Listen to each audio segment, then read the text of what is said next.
जयमसी यहाँ विशेष गरी हामीले एउटा बाटो बनाउँदै गर्दाखेरि यो एउटा पहाड छ अनि यो तलतिर चाहिँ बाटो पुरै बिग्रेको छ। तलतिर अलिकति जेसीबीले खनेर बाइक एक्सिडेन्ट पनि भएको हामीले थाहा पायौँ। अनि त्यो भएको कारणले गर्दाखेरि पानीको बर्सातको बेलामा अझै त्यहाँ पहिरो जाने भएको कारणले हामीले चाहिँ यो साइडबाट निकालेर लाने भनेर हामीले चाहिँ यो तयारी गर्दैछौँ। यो चाहिँ यता जरुवासँग कनेक्सन हुने, यहाँ बलौटे चौरीदेखि जरुवातिर जोइन हुने भएको कारणले गर्दा यसलाई हामीले यसरी चाहिँ तयारी गर्दैछौँ। अनि यो खन्दै गर्दाखेरि यो एउटा पहाड हाम्रो बिचमा आइपुगेको छ। यो पहाडलाई हामीले खन्नुपर्ने भएको छ। अनि यो खन्दै गर्दाखेरि मलाई एउटा वचनको याद आयो। रोमीको पुस्तक 12 अध्यायको 2 पदमा भनेको छ, संसारको ढाँचामा नचल तर आफ्नो मनमा पूर्ण रूपमा नयाँ भई परमेश्वरको सिद्ध ग्रहण योग्य इच्छा के छ त्यो जान्न सक भनेर परमेश्वरको वचनमा भनेको वचन आयो। अनि हामी सिद्ध हुनुको लागि र हाम्रो जीवनमा परमेश्वरको इच्छा के छ भन्ने कुरा जान्नको लागि जसरी हामीले यो एउटा पहाड देखिरहेको छ, यो पहाडलाई फोड्नको लागि हामीसँग बन्चोरो छ, यहाँ कोदालो छ, गैँची छ अनि हाम्रो भाइहरू छन् यहाँनिर। त्यसरी नै हाम्रो जीवनको आत्मिक क्षेत्रको पहाडहरू फोड्नको लागि हामी पूर्ण रूपमा नयाँ हुनको लागि त्यो आत्मिक पहाडहरू चाहिँ फोड्नु पर्ने हुन्छ। त्यो आत्मिकी दुनियाँमा हामी जाँदै गर्दाखेरि पापमय स्वभावका पहाडहरू चाहिँ खडा हुन्छ।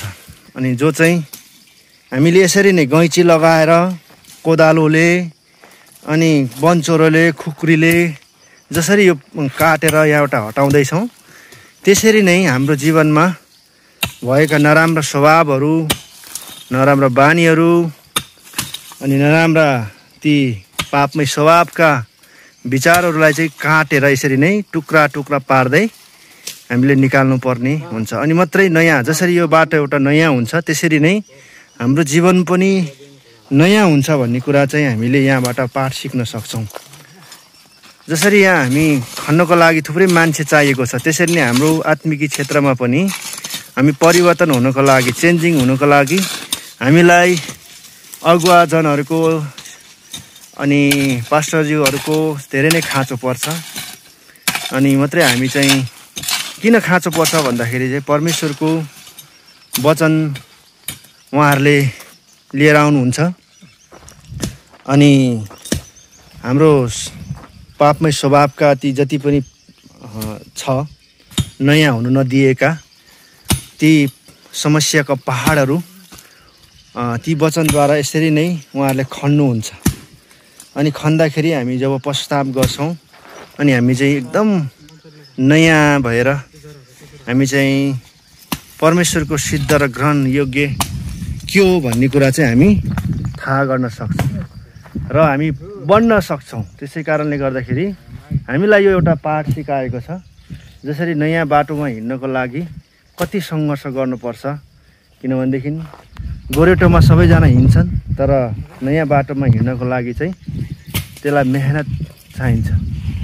अनि हाम्रो जीवनमा पनि आत्मिक क्षेत्रमा हामी बढ्दै जाँदाखेरि पनि हाम्रो लागि पनि प्रार्थना, उपवास, बाइबल अध्ययन, सङ्गति यो चाहिँ हाम्रो लागि चाहिन्छ, जसले चाहिँ हाम्रो आत्मिकी भित्रको जुन नराम्रा कुराहरू छन् त्यसबाट विजय भएर अनि परमेश्वरले चाहनु भएको दोस्रो कोरिन्थीको पुस्तक 5 अध्यायको 17 पदले भन्छ, यदि कोही ख्रिस्टमा छ भने त्यो चाहिँ नयाँ सृष्टि हो अनि पुरानो बिति गएको छ भन्छ।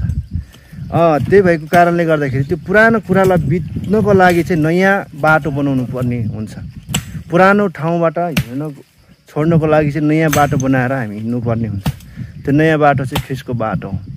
त्यसैले आज म यही उत्साह दिन चाहन्छु तपाईँहरू सबैलाई, हामी ख्रिस्टमा छौँ भने हामी नयाँ भएर जिउँ। यस्ता समस्याको पहाडहरू जहाँ काँडा छ, जहाँ गाछी छ, जहाँ चाहिँ काम नलाग्ने बोट बिरुवाहरू छन् हाम्रो बाटोमा बाधा गर्ने ती सबै कुराहरूलाई निकाल्दै हामी ख्रिस्टमा अगाडि बढौँ, हामी सङ्गति गरौँ, प्रार्थना गरौँ अनि उपवास बसौँ, एक अर्कालाई उत्साह दिउँ है। म यही नै इन्करेज गर्न चाहन्छु।